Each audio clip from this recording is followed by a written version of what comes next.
¿Fui claro con eso? Menos mal, porque no saben lo que costó. Decíamos, ¿cómo le llamamos a esta reunión? Así que quedó ahí, reunión informativa.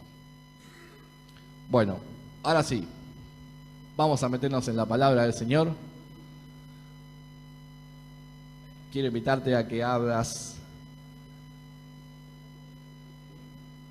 tu Biblia en Mateo capítulo 16. Veníamos hablando de la iglesia en crecimiento. Veníamos hablando de la iglesia como el cuerpo de Cristo. Y en esta línea de pensamiento venía meditando estos días sobre el fundamento del crecimiento de la iglesia. ¿Dónde estamos parados? ¿Cuáles son nuestros cimientos? Que a veces damos por obvio y por entendido, pero muchas veces o muchas otras veces necesitamos recordar, reforzar, reanimar. Entonces, ahí está, sobre la roca. Así titulé la palabra del día de hoy. ¿Dónde están nuestras bases? Y pensando en esto, se me venía la imagen del Shenga. ¿Todos conocen el Shenga, el juego? Ahí lo tenemos, al Shenga. Miren cómo está ese. ¿Por qué se me venía la imagen del Shenga? ¿Quién ha jugado alguna vez al Shenga acá? ¿Quién ha perdido alguna vez al Shenga? Son más. Cuando estamos jugando al Shenga y se empieza a ir para arriba la torre, resulta que uno toca una fichita allá arriba y se desmorona todo, ¿no?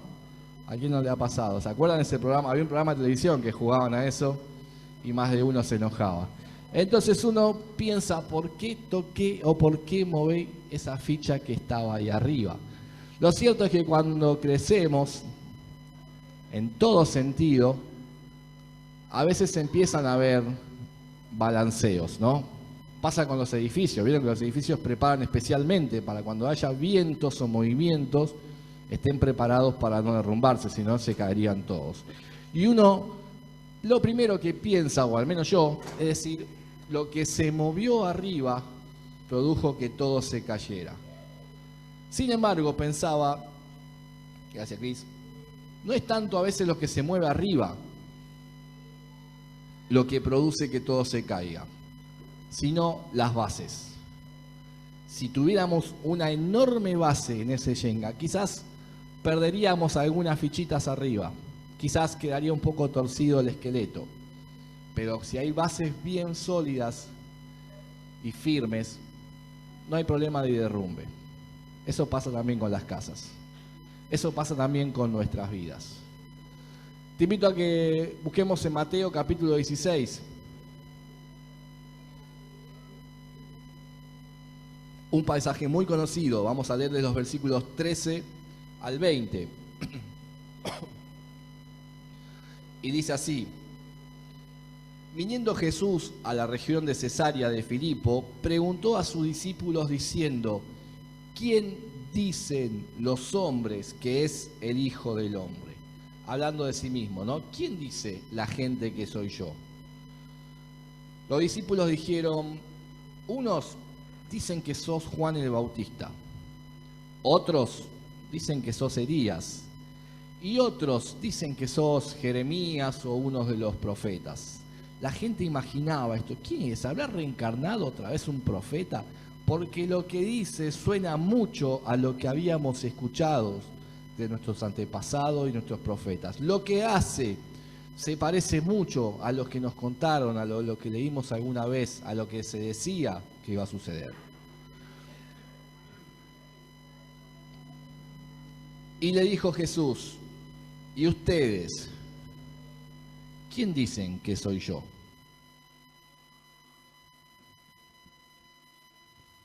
Respondiendo Simón Pedro, me gusta este pasaje porque no dice cuánto tardó en responder. Uno se imagina que fue inmediato, pero yo calculo que, o imagino que habrá habido algún silencio ahí. ¿Quién dice ustedes que soy yo? Respondiendo Simón Pedro, dijo: tú eres el Cristo, el Hijo del Dios viviente. Entonces le respondió Jesús: bienaventurado eres, Simón, hijo de Jonás, porque no te lo reveló carne ni sangre, sino mi Padre que está en los cielos. Y yo también te digo que tú eres Pedro, y sobre esta roca edificaré mi iglesia, y las puertas del Hades no prevalecerán contra ella. Y a ti te daré las llaves del reino de los cielos, y todo lo que atares en la tierra será atado en los cielos, y todo lo que desatares en la tierra será desatado en los cielos. Entonces mandó a sus discípulos que a nadie dijesen que él era Jesús el Cristo.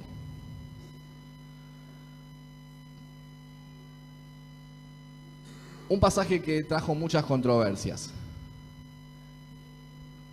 La Iglesia Católica de esto toma a Pedro como el primer papa y como fundamento de la Iglesia.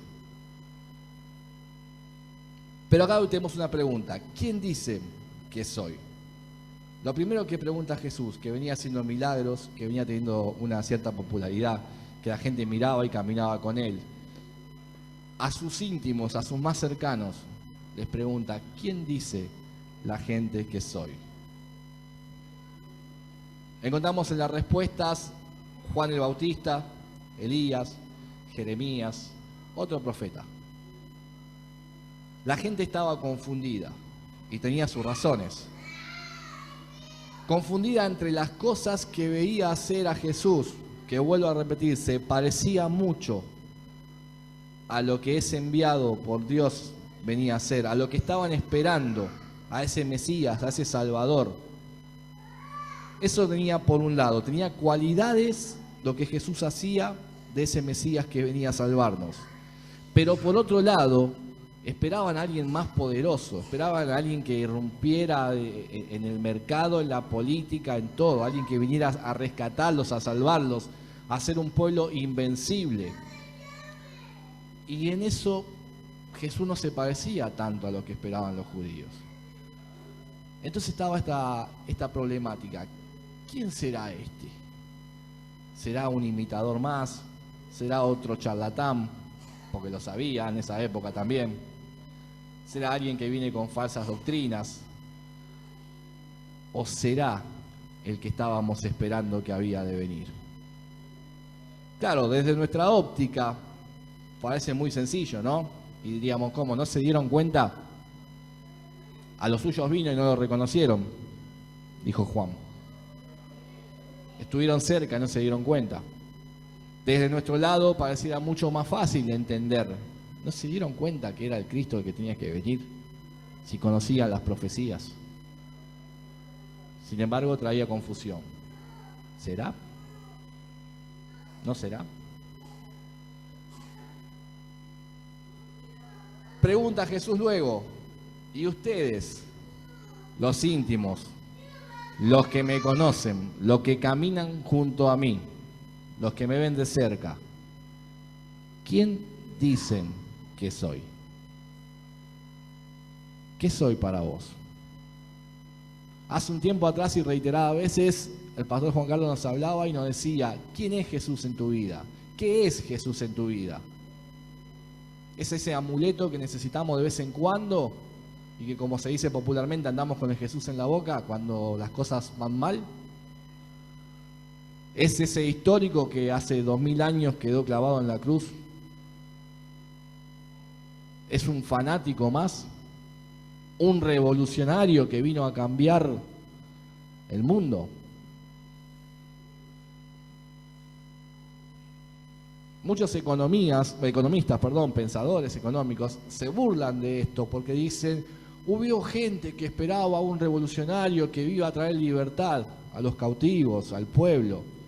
Vino Jesús y no hizo nada, porque se quedan mirando a un Jesús histórico, porque no entienden quién es Jesús. Pero los que estamos cerca, lo que hemos visto, lo que hemos palpado, ¿sabemos quién es Jesús?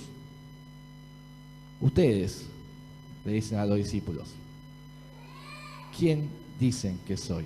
Parece una pregunta tan tonta, tan obvia, una respuesta tan clara.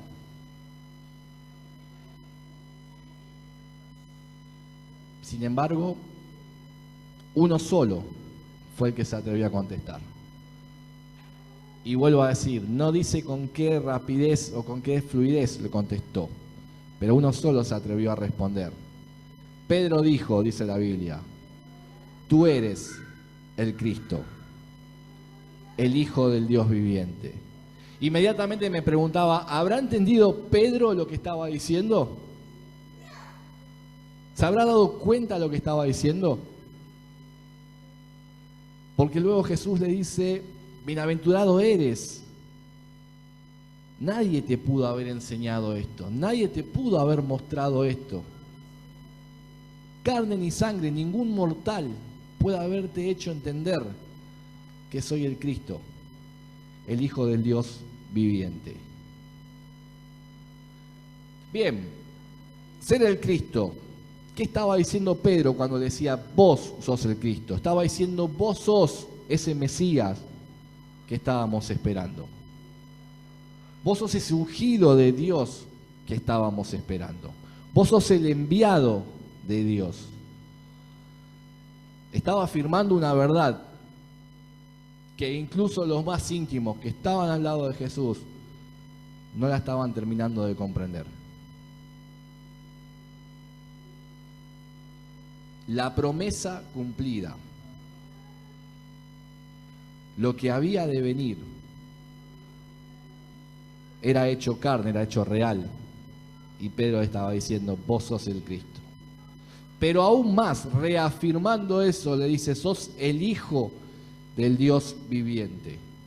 Esta declaración hacia Jesús lo hacía perfectamente igual a Dios. Hijo de... Le estaba diciendo, sos igual a Dios, tenés esa misma característica de Dios.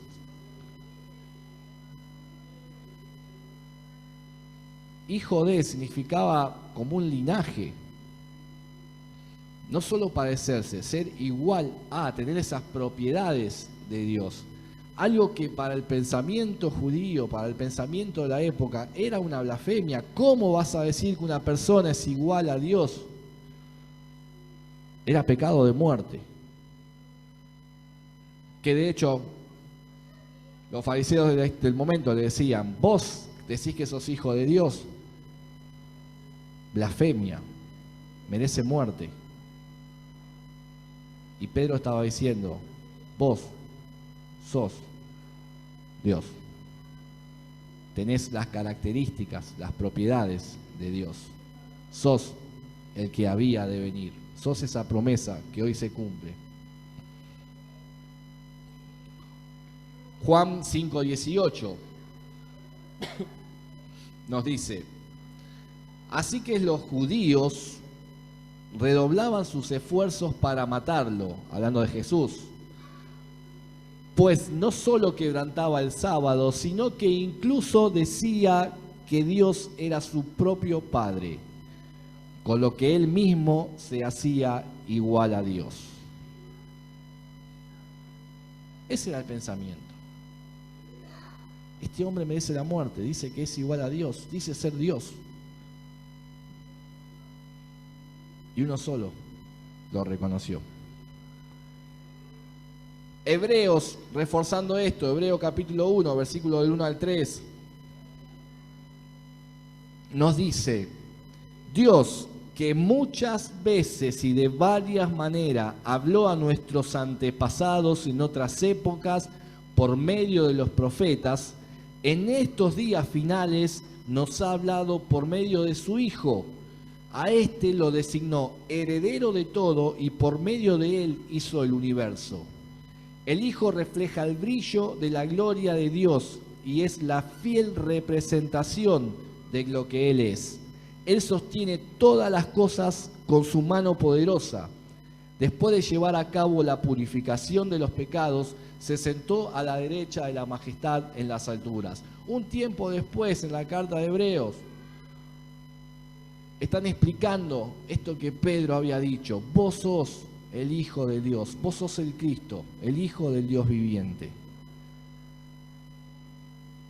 Un tiempo después, esto lo explica. Él era el que había de venir, que tiene todo bajo su poder, todo bajo su dominio. Y muchas veces nos habían hablado a través de los profetas. Dios había manifestado de esa forma, pero esta vez se manifiesta a través de su Hijo. El mismo Dios hecho carne. Bienaventurado Pedro, dijo Jesús, porque esto no te lo puede explicar nadie, sino mi Padre que está en los cielos. No te lo puede revelar nadie, sino mi Padre que está en los cielos. Bienaventurado eres. No te lo reveló ningún mortal. No lo aprendiste de nadie. No lo repetiste porque te lo dijeron. Te lo reveló mi Padre que está en los cielos. Divina revelación. Divina revelación. Pensaba cuántas veces nosotros repetimos cosas acerca de Jesús que nos dijeron, que aprendimos, que leímos por ahí, que alguien pensó, que escuché. Y creemos que conocemos de Jesús porque conocemos su historia, porque conocemos sus andanzas, porque hemos visto incluso sus milagros en nuestras vidas. Sin embargo, hay un punto bisagra, diría, en la vida de cada uno de nosotros, que es cuando Jesucristo se revela en nuestras vidas.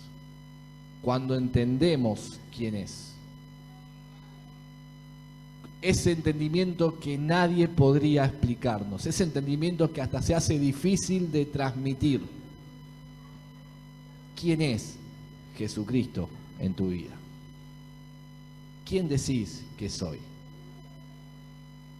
Compartimos tiempo, compartimos andanzas, fuimos copartícipes de los milagros. ¿Quién decís que soy?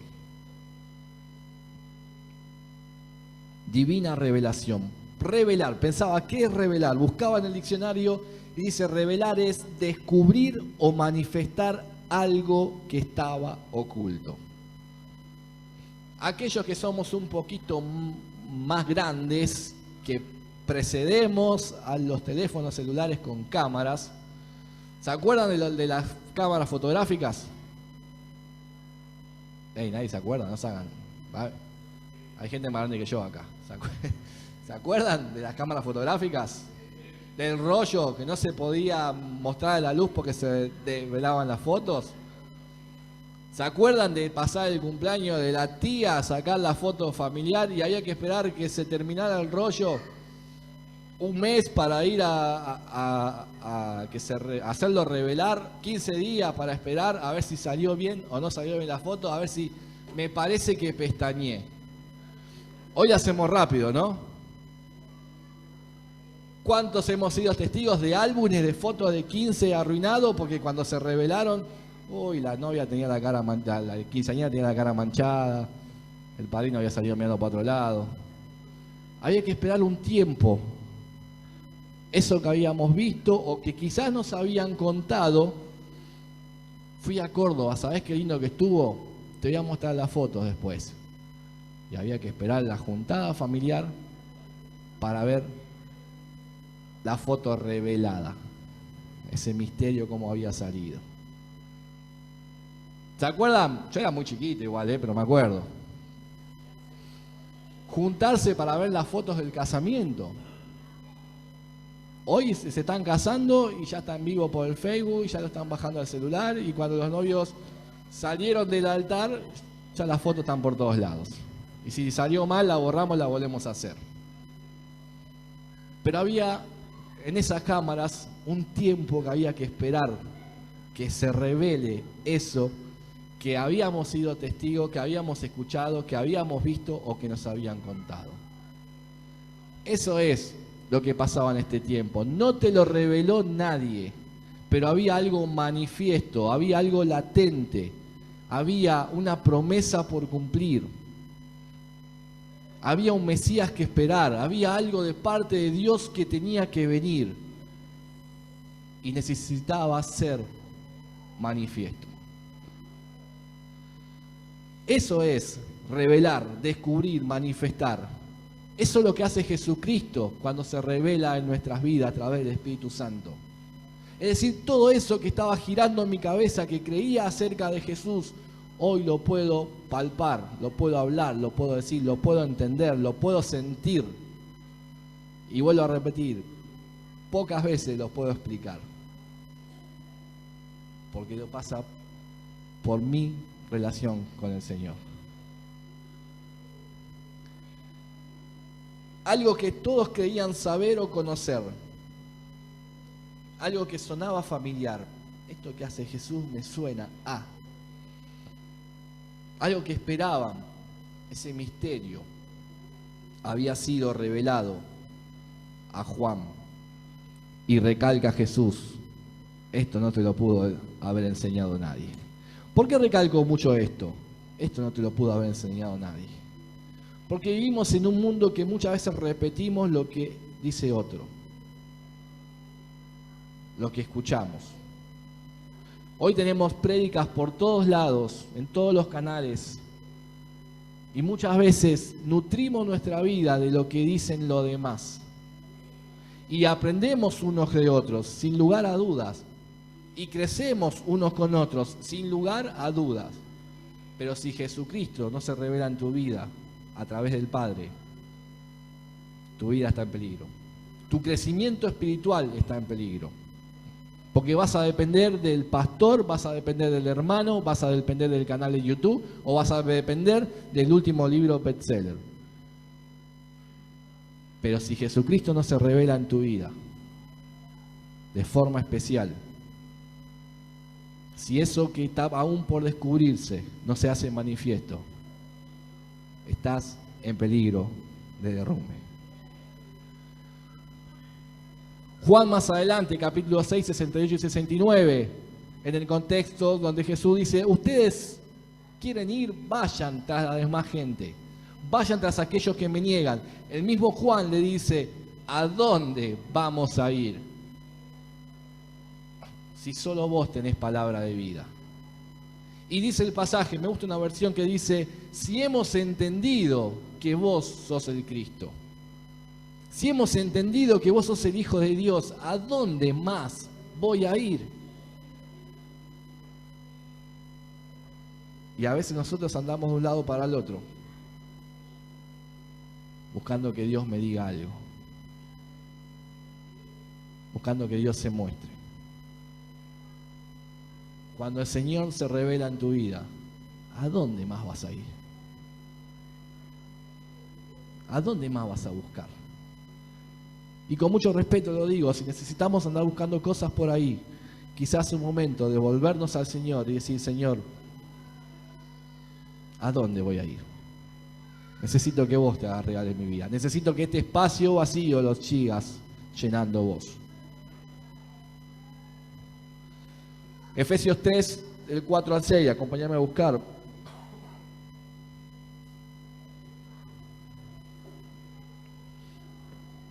Dice Pablo ahí en la carta a los Efesios, al leer esto, dice el apóstol, podrán darse cuenta de que comprendo el misterio de Cristo. De que comprendo el misterio de Cristo. Está diciendo ahí Pablo, se darán cuenta con lo que estoy hablando de que Jesucristo fue revelado a mi vida. Ese misterio que en otras generaciones no se dio a conocer a los seres humanos, ahora se ha revelado por el Espíritu a los santos apóstoles y profetas de Dios. Es decir, que los no judíos son, junto con Israel, beneficiarios de la misma herencia, miembros de un mismo cuerpo y participantes igualmente de la promesa en Cristo Jesús mediante el Evangelio. Se habrán dado cuenta, dice Pablo, que los que le estoy hablando es porque entendí quién es Cristo. Y como entendí quién es Cristo, quiero salir a explicárselos a otros. Quiero salir a contarles a otros. Y voy a poder hablarle de Cristo.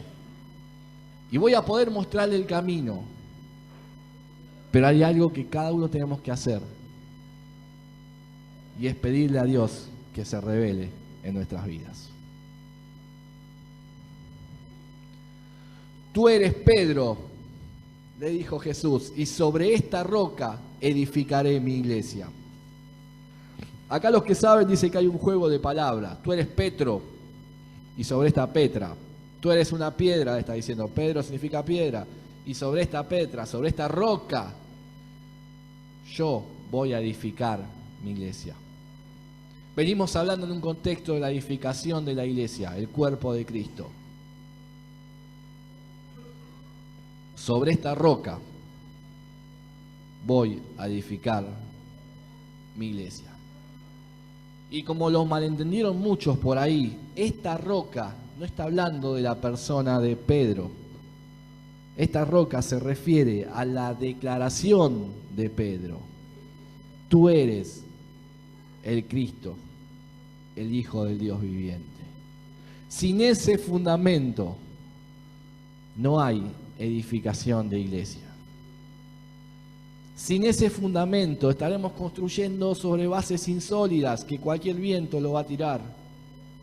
Pero cuando nuestra base, cuando nuestro fundamento es la roca que es Cristo, ¿vienen vientos? Sí. ¿Tambalea la iglesia? Por supuesto. ¿Se hace difícil a veces? Claro que sí. Pero no se cae, no se mueve, no se tira abajo, porque el fundamento sólido es Jesucristo. Trayéndolo a lo práctico, si yo tengo algún problema con un hermano y mi fundamento es Cristo, antes de pelearme, antes de distanciarme, antes de disolver cualquier relación, voy a ir a la roca y voy a volver a construir. Voy a enderezar la iglesia de Cristo. Si tengo cosas que me suenan raras dentro de la iglesia, voy a hablar con el pastor, voy a hablar con un hermano, voy a hablar con alguien, porque mi fundamento es Cristo. Mi punto de acuerdo es Cristo. Mi núcleo es Cristo. Sobre esa roca voy a edificar mi iglesia. Sobre esa verdad, sobre esa declaración. La iglesia de Cristo no se va a edificar sobre falsas doctrinas ni mentiras. Lo repito. La iglesia de Cristo no se va a edificar sobre falsas doctrinas ni mentiras. Y hoy, si hablamos de iglesias, hay por todos lados. Si hablamos de congregaciones, hay por todos lados, en todo el mundo. Pero la iglesia de Cristo no se va a edificar sobre falsas doctrinas ni sobre mentiras. Serán edificios que al primer viento se volteen. La iglesia de Cristo no se edificará, escucha esto, sobre a mí me parece o yo creo que. Así no se edifica la iglesia de Cristo. Yo creo que deberíamos hacer, yo creo que a mí me parece que esto debería ir para aquel lado. Esas son cuestiones humanas. ¿Las tenemos? Obvio que las tenemos. Por eso hay que volver a la fuente siempre. Por eso hay que volver al cimiento siempre. La iglesia de Cristo no se edifica sobre yo creo o a mí me parece que. La iglesia de Cristo no se edifica sobre acuerdos humanos. Esas son religiones. Nos juntamos 10 y acordamos que la iglesia tiene que ir para aquel lado porque así creemos que le gustaría a Dios. O que las reuniones tienen que ser los domingos a las 2 de la tarde porque creemos que así le gusta a Dios. Así no se edifica la iglesia de Cristo. La iglesia de Cristo no se edifica sobre un pensamiento unipersonal de un iluminado. Yo soy el pastor y entendí de parte de Dios que me reveló que la iglesia va para aquel lado. Obviamente los pastores tenemos la responsabilidad de entender dónde Dios quiere mover a su congregación, a su pueblo. Pero la iglesia es una sola. Función es distinta, responsabilidad es distinta. La iglesia es una sola. Y aún en nuestros errores humanos, la iglesia tiene que corregir, ayudar. Sí, pastor, no va para allá, me parece que estamos pifiando. Porque el fundamento tiene que ser Cristo. Me parece que te estás basando en tus pensamientos, en tus formas. Y la base tiene que ser Cristo. Y la iglesia no se edificará redundando, sobre la dirección del pastor de turno. Hoy lamentablemente hay mucha gente lastimada por lo que el pastor dijo, por lo que el líder dijo, por lo que la persona referente que tenía hizo. Y nos lastima, y nos encontramos con circunstancias así. Esa no es la iglesia que Dios quiere. Esa no es la iglesia que Dios quiere edificar. Vamos a tener adversidades, situaciones complicadas, seguro que sí, pasan en las mejores familias. Pero no es la iglesia que Dios quiere hacer, no es la iglesia que Dios piensa, que Dios proyectó. No es la iglesia en la que Jesús dijo, sobre esa base voy a formar mi iglesia. La iglesia de Cristo, vamos con la positiva, sí, se va a edificar sobre la única y suficiente declaración que Jesucristo es el Hijo del Dios viviente. Sobre la única y suficiente declaración que Jesucristo es el Hijo del Dios viviente.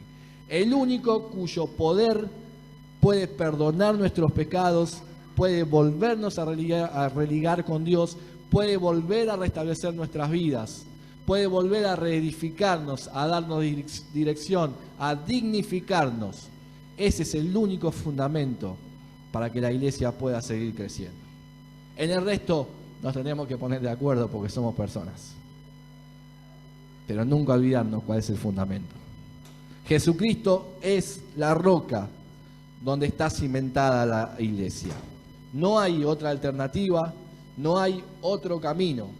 Jesucristo es la roca donde está sedimentada la iglesia. Y sobre este cimiento que es la roca, entonces ahí sí se edifican nuestros valores. Encontramos la motivación de nuestras vidas, o nuestros actos o nuestras formas. Se toman decisiones, encontramos dirección, edificamos nuestra vida sobre estos cimientos. Y ahí entendemos cuando Jesucristo dijo, y la muerte y todos sus dominios, versión Reina Valera, las puertas del Hades, la muerte y todo su dominio, no pueden prevalecer, no pueden conquistar, no pueden arremeter contra una iglesia cimentada en Cristo.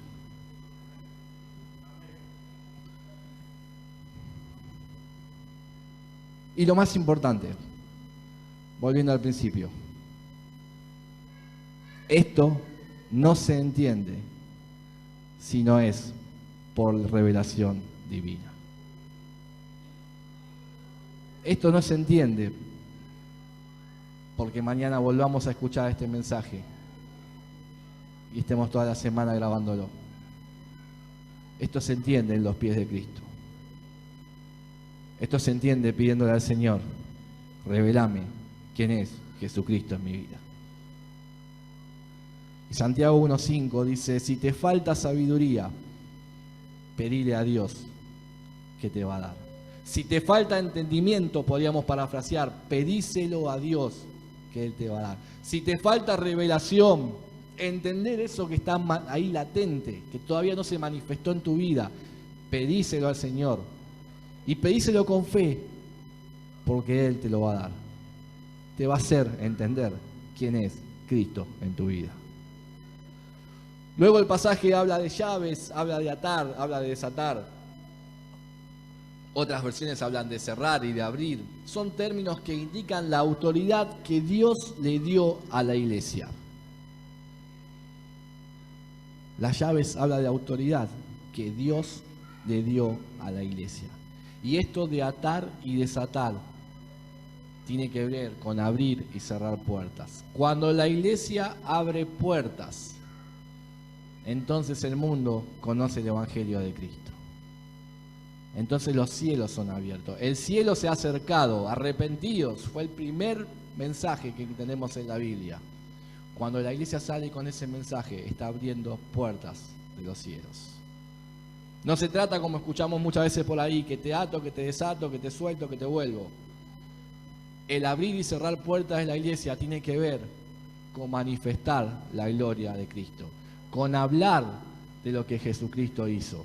Pero no puedo salir a hablar si Jesucristo no se reveló en mi vida. No puedo salir a mostrar algo que no conozco. No puedo salir a decir algo que no entiendo. Y cerrar tiene que ver cuando nos cerramos en nuestras formas, en nuestros pensamientos, de vuelta, creyendo que la iglesia se maneja de esta manera y no de otra. Estamos haciendo que el Evangelio de Cristo no crezca. Que otros se pierdan la oportunidad de conocer del Señor. Quizás en su gracia el Señor los alcance igual, pero estamos perdiendo el enorme trabajo que Dios nos ha encomendado. Que otros conozcan, que los cielos sean abiertos, que su gloria sea derramada. Esa es nuestra función, esa es la autoridad que Dios le dio a la iglesia. Concluyendo, una iglesia que crece, el cuerpo de Cristo, debe edificarse sobre la roca, que es Jesucristo, el Hijo de Dios. Sin ese fundamento estamos ante un inminente derrumbe al primer viento.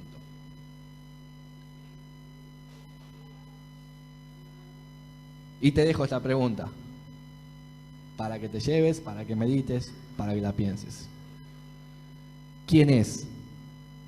O mejor dicho, ¿quién decís que es Jesús? ¿Quién decís que es Jesús? Si se te ha revelado, dale gloria a Dios, caminá y predicá.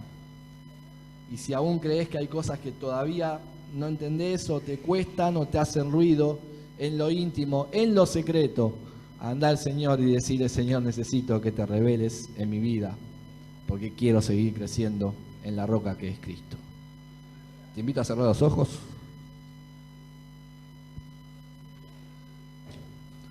Padre del cielo, te damos gracias por tu misericordia, por tu palabra, por tu verdad. Te damos gracias por haberte revelado en nuestras vidas. Y te pido, Espíritu Santo, que traigas más claridad, Señor, en mi vida, en la vida de los hermanos, de quién es Cristo, de lo que significa esa cruz. Que traigas más claridad de lo que estoy diciendo cuando digo que vos sos mi Dios, mi Salvador, mi Redentor.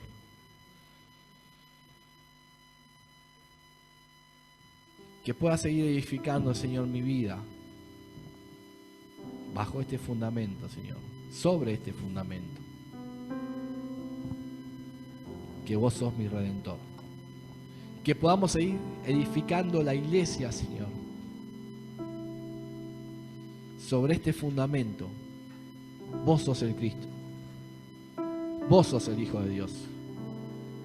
Nuestro único y suficiente Salvador. El motivo de nuestras vidas. Y danos sabiduría, Señor, danos entendimiento, danos inteligencias para usar de la autoridad que nos diste, Señor, para ir predicando por donde vamos, contándoles a otros, Señor, la hermosa noticia que el reino de los cielos se acercó. Gracias por lo que estás haciendo, Señor, en nuestra familia, en este lugar. En el nombre de Cristo Jesús. Amén.